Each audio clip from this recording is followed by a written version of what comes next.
Shalom, shalom, shalom. Chers frères et sœurs, ça fait très longtemps qu'on ne s'est pas revus. Je vous salue tous au nom de Jésus-Christ, notre Seigneur et Sauveur. Nous allons d'abord prier avant de commencer notre enseignement de ce jour. Père notre Dieu, nous te remercions, nous te rendons grâce. Merci Papa de nous avoir accordé l'opportunité de partager ta parole avec tes enfants. Notre Roi, notre Seigneur, notre Rédempteur. Agis Seigneur à travers ces enseignements afin que ça puisse transformer tes enfants. Que cet enseignement de ces jours puisse leur ouvrir l'intelligence afin qu'ils sortent dans l'ignorance. Au nom puissant de Jésus-Christ. Amen. Shalom, shalom, shalom. Je suis encore très heureux de se retrouver avec vous pour l'enseignement de ces jours. Nous sommes en train de parler sur les armes spirituelles. Dans les armes spirituelles, jusque-là, nous avons vu le sang de Jésus et nous avons vu la croix de Jésus. Aujourd'hui, dans les armes spirituelles, nous allons voir le nom de Jésus. Quand nous parlons du nom de Jésus, nous voyons ici tout le monde. C'est un constat parce que c'est la Bible qui le dit, mais les gens ne comprennent pas quel est vraiment le vrai sens de prier au nom de Jésus-Christ. Ils le font parce que ils ont appris, ils ont entendu les autres qui le font, les autres qui le font à côté. Ils disent que moi je vais imiter, sans bien savoir quelle est la profondeur de ces noms et pourquoi nous devons prier en ces noms. Le mal, ce qui est dangereux dans notre vie chrétienne, c'est que nous faisons des choses par imitation. Mais toute chose que tu fais, qui ne vient pas du fond de ton cœur, c'est un péché.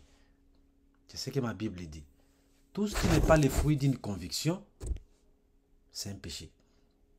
Vous faites des choses parce que tu as vu, tu as entendu l'autre qui les fait. Ok, moi aussi je vais les faire parce que chez lui ça a marché. Ça peut ou ne pas marcher. Mais notre Dieu, ce n'est pas un Dieu de hasard. Notre Dieu, ce n'est pas un Dieu de hasard. Si tu dois réussir avec des principes bien établis. Dieu est souverain, il fait comme il veut, quand il veut. Comme la grâce, ce n'est pas toi, c'est lui qui le fait comme il voudra. Mais en réalité, il y a une explication derrière ta réussite. On ne réussit pas par hasard. Dans la vie, on ne réussit pas par hasard. Et moi, je conseille aux gens, je dis, tu ne peux pas acheter le médicament avec l'ordonnance de quelqu'un. Ce n'est pas parce que l'autre a fait cela que toi aussi tu dois le faire et ça va réussir. Tu peux ou ne pas réussir. Et si tu réussis, ça devient un hasard. Ou tu as actionné un principe qui réussit sans que tu ne saches que réellement c'est comme ça que tu as fait. Mais nous, dans le combat spirituel, nous devons savoir le pourquoi des choses. Parce que si tu connais le pourquoi, tu as la facilité de bien exercer l'autorité. Amen. Donc, aujourd'hui, nous allons voir dans les combats spirituels et dans toutes nos prières, nous disons toujours au nom de Jésus. Quand nous revenons dans l'Ancien Testament, nous voyons que la Bible qui me dit dans Joël chapitre 2, verset 32, on nous dit que quiconque invoquera le nom de l'Éternel sera sauvé.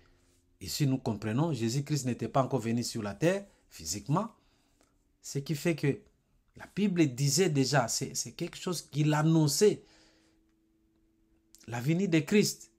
Il annonçait déjà que non, toujours ça ne sera pas comme ça parce que le nom de l'Éternel, c'est notre nom. On va voir ça aujourd'hui dans l'enseignement de ce jour. Quiconque invoquera le nom de l'Éternel sera sauvé. Okay? Proverbe chapitre 18, verset 10. On dit, le nom de l'Éternel est une tour forte. Le juste s'y réfugie et se trouve en sécurité. Ça c'est, on va lire. Le nom de l'Éternel, c'est une tour fortifiée. Les justes s'y réfugient et ils se trouvent en sécurité. C'est-à-dire, quand tu invoques le nom de l'Éternel, sachez-le très bien, ok? Oui, c'est Proverbe chapitre 18, verset 10. Le nom de l'Éternel est une tour forte. Les justes s'y réfugient et se trouvent en sécurité. Mais quand nous allons dans le Nouveau Testament, c'est là où normalement on cite le nom de Jésus-Christ. On nous dit, quiconque invoquera le nom du Seigneur sera sauvé. Que c'est merveilleux. Dans l'Ancien Testament, Joël 32, comme nous avons lu, quiconque invoquera le nom de l'Éternel sera sauvé. Mais Romains chapitre 10, verset 13, nous dit, quiconque invoquera le nom du Seigneur sera sauvé. Regardez le parallélisme, la coïncidence de Joël chapitre 2, verset 32, et les Romains chapitre 10, verset 13. Quiconque invoquera le nom du Seigneur sera sauvé. Quiconque invoquera le nom de l'Éternel sera sauvé. Au temps de Moïse, quel était le nom de l'Éternel? Ou quel est le nom de l'Éternel? L'Éternel, Dieu, il s'est présenté à Moïse en quel nom? Il a dit, je suis. C'est pourquoi nous disons éternel, je suis. Ça dit, c'est quelque chose qui est pour toujours. Il a dit que mon nom c'est j'étais. Non, il n'était pas. Ou je serai. Ce n'est pas quelque chose qu'il sera. Il est toujours là, éternellement. Dieu que nous prions, le créateur du ciel et de la terre, il a un nom qui signifie je suis. Tu peux le présenter dans les termes hébreux, dans les termes, je ne sais pas moi, judaïques, dans les termes grecs, dans les termes, je ne sais pas, latins. Mais en réalité, son vrai nom, c'est je suis. Parce que Moïse a demandé à l'Éternel. Quand les enfants d'Israël vont me voir, ils vont me demander qui t'a envoyé. Ça c'est Genèse, Exode. Ok? Exode chapitre 3. Verset 14. On nous dit, Dieu dit à Moïse, je suis celui qui suis. Et il ajouta, c'est ainsi que tu répondras aux enfants d'Israël. Celui qui s'appelle je suis m'a envoyé vers vous. Okay? Celui qui s'appelle je suis m'a envoyé vers vous. Ok? Donc, l'unique nom de Dieu, il s'appelle je suis. Je suis l'éternel, parce que d'éternité en éternité, alpha et oméga, ça dit les débuts et la fin de toutes choses, c'est lui. Ok? Donc, dans l'histoire d'Exode, vous avez vu que le nom de l'Éternel, c'est je suis. Je ne pense pas qu'à ce temps-là, si tu dis je suis, et tu étais sauvé. Mais non, je ne pense pas. Nulle part dans la Bible, quelqu'un qui était dans la souffrance, ok, quand il criait seulement je suis, il était sauvé. Non, non, il n'était pas sauvé. Ok? L'Éternel n'a qu'un seul nom. Ça, on va voir les jours où on verra quel est le nom de Dieu. Toute personne peut avoir beaucoup de noms. Okay? Toute personne peut avoir beaucoup de noms. Mais il a réellement un seul nom, le véritable nom. C'est-à-dire, une personne n'a qu'un seul nom. Les autres, ce sont les attributs. Je ne vais pas entrer trop à profondeur là-dessus. Les autres sont des attributs. Comme tu peux être un père de famille, ton nom, je ne sais pas moi, c'est Patrick. C'est ça ton nom, ou ton prénom. Patrick, je ne sais pas, X. Patrick X, c'est ton nom. Les autres, ce sont les qualificatifs. Moi, j'ai vu les enfants qui donnaient les noms à leur papa. Si papa était trop méchant, on dit, ah, shérif arrive. Shérif arrive. Tout le monde comprend que c'est shérif. Est-ce que ton nom c'est shérif? C'est un attribut. Ça, c'est un attribut qualifié. On t'a qualifié comme ça. Oh, les méchants, chez méchant arrive. Ok? Chez méchant arrive. Les soulards arrivent. C'est pas ça ton nom. Ce sont tes attributs. Ok? Ce sont tes attributs. Et quand nous lisons, donc, et ces attributs-là, ce sont les qualificatifs en fonction de la façon dont tu connais la personne. Ok? C'est clair. Nous lisons dans la Bible, Exode, chapitre 6, verset 3.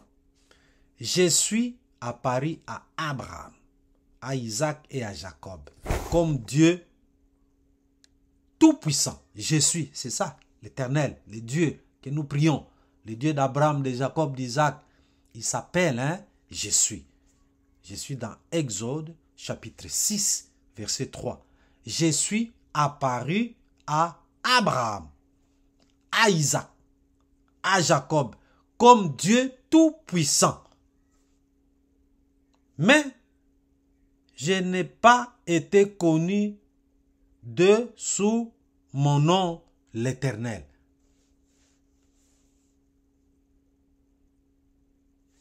Vous voyez ça? Dieu, il s'est montré à Abraham, à Isaac, à Jacob, comme le Dieu tout-puissant. Mais à Moïse, il s'est présenté comme le nom comme éternel.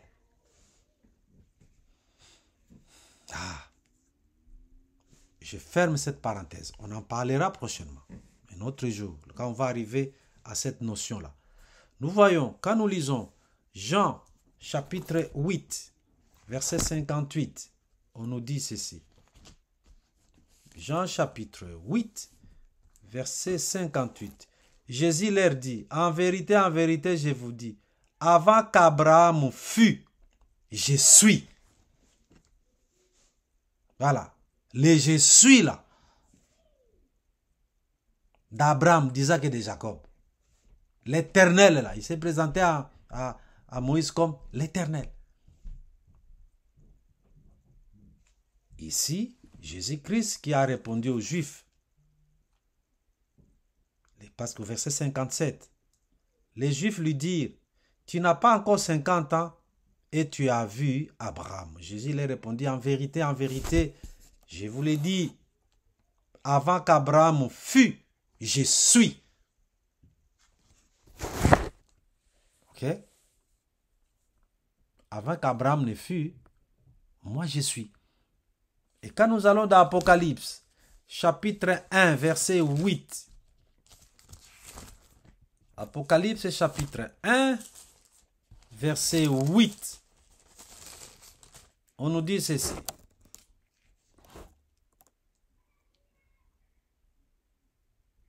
Nous commençons par verset 7. Voici, il vient avec les nuées, et tout est le verra, même ceux qui l'ont percé, et toutes les tribus de la terre se lamenteront à cause de lui. Oui, amen. Je suis l'alpha et l'oméga, dit le Seigneur, Dieu, celui qui est, qui était et qui vient, le Tout-Puissant. Waouh! Là, ça a englobé même, c'est l'Apocalypse, ça a englobé les Genèses que nous avons, tous les Genèses, nous avons lu Genèse chapitre 6, verset 3. Ça a englobé, excusez, pas Genèse, Exode chapitre 6, verset 3, Exode 3, 13 à 14, l'Éternel, le je suis, et c'est Alpha et Oméga, dit je suis, l'Alpha et l'Oméga, dit le Seigneur Dieu, c'est lui qui était, qui est et qui vient, le Tout-Puissant. Voilà pourquoi, et qui va revenir, c'est Jésus-Christ. Nous avons dans la Bible, c'est écrit, et nous croyons. Jésus-Christ a dit, je pars auprès de mon Père pour vous préparer de la place. Et je reviendrai pour vous prendre. Et tout me verra. Voilà. Ok? Alors, on dit ces noms-là, parce que nous sommes en train de parler sur le nom de Jésus. Pourquoi quand nous prions, nous disons au nom de Jésus? C'est ça le but de l'enseignement. Vous devez comprendre, il ne faut pas, la façon dont nous prions, hein, tu entends seulement quelqu'un dire au nom de Jésus, alors que toi aussi tu fais, tu dis, tu pries, tu dis au nom de Jésus. Tu sens comprendre pourquoi. C'est ça le but de l'enseignement. Okay? Mais nous voyons, Jean 14, verset 13 à 14, on nous dit: et tout ce que vous demanderez à mon nom, je le ferai, afin que le Père soit glorifié dans les Fils. Si vous demandez quelque chose à mon nom, je le ferai. Vous comprenez? Et ça, tout le monde connaît, que tout le monde, toute personne qui prie au nom de Jésus, Dieu sera glorifié, parce que Dieu va le faire, le Père va le faire. Okay? Tout ce que vous demanderez à mon nom, je le ferai, afin que le Père soit glorifié dans les Fils. Et si vous demandez quelque chose à mon nom, je le ferai. Tout ce que vous demanderez au nom de Jésus, Dieu le fera. Mais est-ce que c'est réellement vrai? Nous allons voir ça. Nous continuons notre enseignement. Donc, au nom de Jésus, c'est une requête pour aller droit au but. C'est une requête, c'est une demande adressée au Père. Parce qu'on dit tout ce que vous demanderez à mon nom, le Père le fera. Comprenez? C'est que tout ce que tu vas demander au nom du Fils, le Père le fera. Pourquoi il le fera? C'est comme une délégation, c'est une requête que, en réalité, c'est comme ce n'est pas toi qui demande. C'est Jésus-Christ qui demande au Père. C'est Jésus-Christ qui demande au Père, ok, de le faire pour toi. Une requête qu'on adresse au Père, mais qui est signée du Fils. Ici, c'est comme un chèque. Moi, je prends un chèque, je mets un montant, ok, j'amène chez mon patron. Il signe ce chèque. Quand il signe, ça dit, il approuve le montant. Je ne vais pas mettre mon nom sur ce chèque. Non, non, non, non.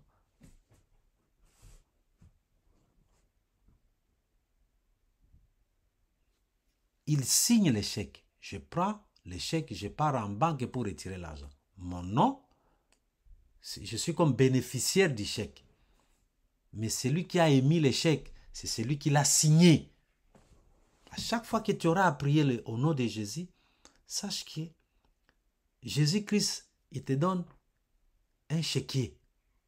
Il dit, mets ton nom, mets tel montant, amène-le. Moi, je vais le signer. Et tu prends le chèque, tu vas avec ça à la banque. Alors, je pose la question. La validité des chèques dépend de quoi? La validité des chèques ne dépend pas du bénéficiaire du chèque. Non. La validité des chèques dépend de celui qui l'a signé. Tu peux dire, ok, je te fais un chèque de 10 000 euros. On a mis ton nom, Alexandre. C'est ton nom, on a mis là-bas. Mais la validité de ce chèque dépend seulement de l'argent qui se trouve dans les comptes de celui qui t'a donné le chèque. Ok? Et si c'est un chèque qui est valable, c'est tout. Voilà pourquoi nous demandons. Sachez que quand il dit au nom de Jésus, c'est une validité des chèques. Ça, c'est très important. Nous voyons. Pourquoi on nous dit dans Luc chapitre 10, verset 17, que les démons nous sont soumis à ton nom. Les démons sont soumis au nom de Jésus. Ok? Ils sont soumis aux disciples. Parce qu'il est prononcé au nom de Jésus, on dit en ton nom les démons nous sont soumis. Il y a plein d'exemples là-dessus. Actes chapitre 2, verset 21, on dit quiconque invoquera le nom du Seigneur sera sauvé. On a vu ça encore dans Romains chapitre 10, verset 13. Comme dans Joël chapitre 2, verset 32. Quiconque invoquera le nom de l'Éternel sera sauvé. Ok? Actes chapitre 3, verset 16. Nous voyons que c'est par la foi en son nom. C'est par la foi en son nom. Comme on On a vu dans Jean 14, versets 12 à 14. Donc, il y a déjà une condition qui vient de se poser là-dedans. Il ne suffit pas de prononcer le nom de Jésus, il faut avoir la foi en ce nom-là. Ah, il faut avoir la foi en ce nom pour que ce nom fonctionne. Je ne pense pas, si tu n'as pas donné ta vie à Christ, si tu dis au nom de Jésus en ta prière, ça va se faire. Non, ça ne se fera pas. C'est vrai que quand nous suivons les témoignages, on suit les témoignages des occultistes, des magiciens qui étaient menacés dans leur occultisme et dans la sorcellerie.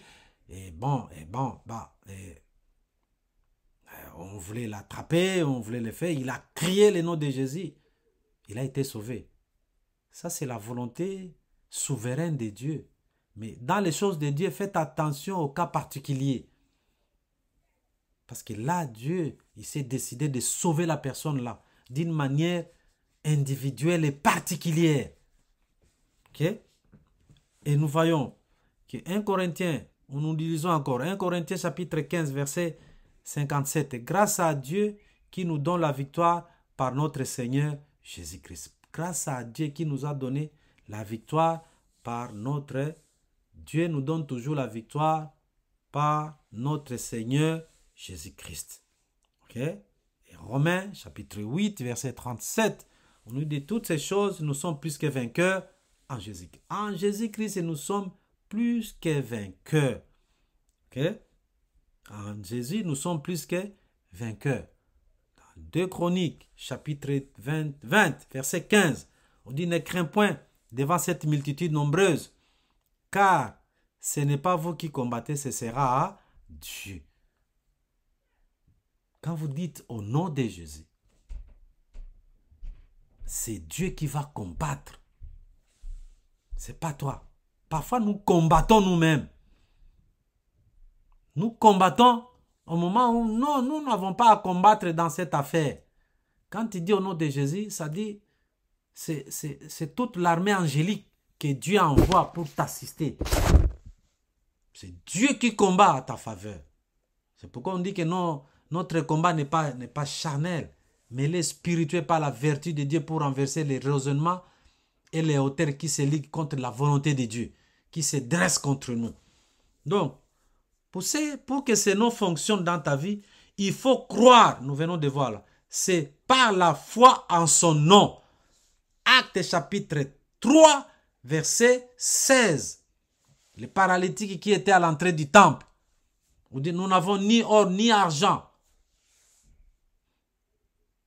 Mais ce que nous avons, nous te le donnons. On lui a posé la question, comment vous avez guéri l'homme ici? Il dit, c'est par la foi en son nom. Il faut d'abord avoir foi en ce nom-là pour que ça puisse marcher. Tu dois avoir la foi.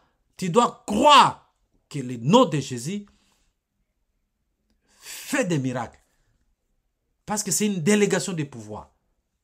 Il y a des gens qui ont ce chèque. Mais si tu ne crois pas à la personne qui t'a donné le chèque, il dit, va à la banque, va prendre 1 million. Ah, tu commences à douter, tu dis, et c'est possible. Il y a des gens qui font pourrir leur chèque dans la maison. Il y a de l'argent, mais il ne peut pas aller parce que, bon, il ne croit pas. Vous n'avez pas entendu ça? Quelqu'un, on lui donne un chèque, il a négligé. Il pense que c'était pas une vérité. Ça s'est resté comme ça. Mais des chèques, il y a des périodes. Hein. Je ne sais pas, 3 mois ou 6 mois, là, tu n'as pas empoché ton chèque, là, on l'annule. Ouais. Donc, pour que ce nom fonctionne dans ta vie, il faut croire en Jésus-Christ comme ton Seigneur, sous l'autorité du Saint-Esprit. Et que ce Jésus-là soit en toi et avec toi. Je pèse mes mots. Pour que le nom de Jésus-Christ fonctionne dans ta vie, il faut croire en Jésus-Christ. Il faut croire d'abord à lui. C'est pas croire que les autres religions croient là. Non. Et ils croient que Jésus-Christ, il était un prophète. Mais nous savons que c'est notre Dieu. Et il est notre sauveur. Quand on dit comme notre Seigneur et notre sauveur, ça dit tu as donné ta vie à Christ. Notre Seigneur, ça veut dire nous allons le suivre. Nous allons arriver aux éléments qui font que le nom de Jésus fonctionne bien. Il y a un anagramme là, soir, que nous allons voir à la fin. Tu dois croire d'abord qu'il est ton Seigneur et ton Sauveur. C'est ça, croire d'abord. Okay? Il est ton Seigneur sous l'autorité du Saint-Esprit. Et que ce Jésus-là soit avec toi et en toi. Deux choses. Qu'il soit avec toi et que tu marches avec lui. Sinon, ça ne marchera pas. Ok? Avant d'aller au ciel, Jésus nous a donné le droit légal d'utiliser son nom. Donc, le nom de Jésus, c'est un droit légal. Il vous donne ce droit légal d'utiliser son nom, son autorité, afin de poursuivre son œuvre. Et là, je vais insister. Je donne un exemple. Toi, tu veux louer. Il y a un bel exemple, c'est un exemple très concret. Très concret. Je ne vais pas citer les noms des gens. Okay? C'était quoi? C'est qu'une sœur qui, vous savez, les filles aujourd'hui, bon, pas aujourd'hui, de tous les temps, là, hein? Ils sont toujours courtisés, là. On courtise les femmes. Les hommes courent derrière les... C'est vrai, ici en Occident, avec l'histoire d'harcèlement, tout le monde se réserve. Mais en Afrique, là-bas, les mots harcèlement, c'est comme si ça n'existait pas. Il y a un frère qui était à l'église et il courtisait la fille, lui donnait un peu de petits cadeaux à tout moment, jour et nuit, il lui donnait. Mais écoute, quand un homme te donne quelque chose là, c'est pas gratuit. Hein? Il va te donner aujourd'hui, il va te donner demain, mais tu ne sais pas qu'est-ce qui cache tous ces petits cadeaux là, toute cette attention qu'il te réserve. Ok? Il lui donnait de l'argent, il les vies étaient propres. Mais après un jour, là, le monsieur lui a dit, bon, il faut quand même que tu me récompenses un jour. La fille ne peut pas dire non, parce qu'il dit, s'il dit non, il va cesser de lui donner son argent. Et ils se sont retrouvés à l'hôtel. Il a dit, ok, tu me retrouves à l'hôtel, on viendra causer là-bas. Mais la fille arrive là-bas à l'hôtel, ok, ils entrent dans la chambre. Dans la chambre, ok, les messieurs commencent à lui faire des avances. La fille dit, non, non, non, non, je ne suis pas venu pour ça. Hey. Le monsieur dit, mais tu es venu faire quoi? Oh non, tu as dit seulement, je viens ici pour qu'on cause. Ah, mais de quelle causerie tu pensais là? Hein? L'homme a forcé, il a forcé l'affaire. Et la fille, il dit, bon, je vais d'abord prier. Écoute-moi ça. Il dit, je vais d'abord prier si c'est la volonté de Dieu. Hein? Je vais d'abord prier pour savoir si c'est la volonté de Dieu. Dis-moi. Parce que tout chrétien, quand il prie, il finit seulement au nom de Jésus. Qu'est-ce que tu penses? Quelle serait la réponse de Dieu à ce plan? Moi, je ne suis pas Dieu. Est-ce que Dieu va t'autoriser, ou Jésus va t'autoriser, toi, à commettre l'adultère? Tu vas coucher avec un homme qui n'est pas ton mari? Tu vas coucher avec la femme qui n'est pas ta femme? Je suis, quand la sœur a prié, elle a prié, Seigneur, je ne sais pas. Mais l'histoire, c'est limite là. Es-tu sûr que dans ces conditions, quand tu dis au nom de Jésus, ça va marcher? Quand c'est une délégation du pouvoir, ça veut dire, ce que tu fais, c'est Jésus qui le fait. Il t'envoie toi de le faire. Ok? C'est comme un militaire. Hein? Et tu es, je ne sais pas, colonel des services de renseignement. Ah, on vous apprend que non, il y a un malfaiteur quelque part, il faut aller l'arrêter. C'est pas lui. Parfois, il va dans les cortèges là avec tout le monde. Mais il peut faire une convocation, il va envoyer ces gens. Il dit, nous venons t'arrêter, monsieur. Ok, passez ici. Mais la personne qui est arrêtée là, il va dire qu'il a arrêté. Ce n'est pas les gens qui ont mis dans les menottes. C'est le chef qui l'a envoyé. C'est lui qui l'a arrêté. Donc, quand c'est les délégations, c'est une délégation de pouvoir. Le nom de Jésus, c'est une délégation de pouvoir. Il te délègue de le faire. Tout ce que tu fais, c'est comme Jésus-Christ qui t'envoie de le faire. Tu ne peux pas aller te prostituer, tu dis au nom de Jésus. Quand c'est le nom de Jésus, ça dit c'est lui qui t'envoie de te prostituer. Est-ce que Jésus peut t'envoyer d'aller te prostituer? Ou la blague que les gens font. Et les voleurs et les propriétaires de la maison, chacun prie pour qu'il puisse avoir avantage. Les voleurs, il va prier. Toi, tu vas entrer dans la maison de quelqu'un. Une fraction, comme on dit. Tu entres. Mais avant d'y entrer, tu pries. Oh Seigneur, aide-moi à entrer dans la maison de la personne et de lui voler son argent. Okay? Aide-moi d'entrer dans cette maison et de lui voler son argent. Au nom de Jésus. Tu es sûr que c'est Jésus qui t'a envoyé d'aller voler cet argent? Le nom de Jésus ne fonctionnera pas. Parce que ce n'est pas une délégation de pouvoir. Le nom de Jésus marche quand c'est une délégation du pouvoir. Ce que toi tu fais, si Jésus-Christ était présent, il allait le faire. Amen. On s'arrête là, on va continuer.